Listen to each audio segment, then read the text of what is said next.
Today, we are learning how to express relief.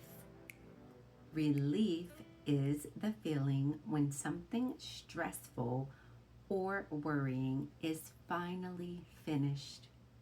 Here are 3 phrases. Phrase 1. That's a relief.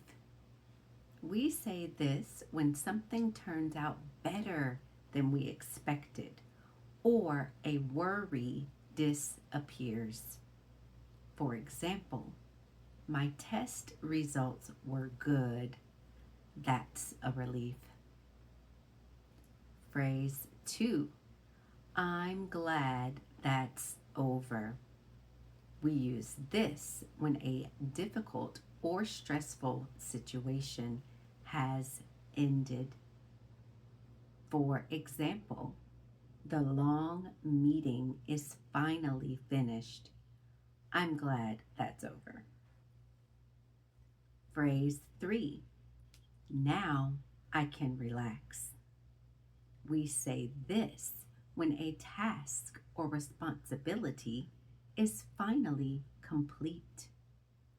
For example, I finished my work for today. Now I can relax. Let's practice. Repeat after me.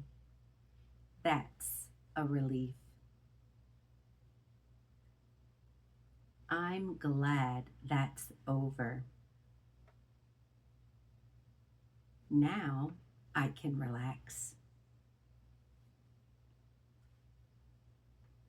Okay, friends, I hope you enjoyed today's video.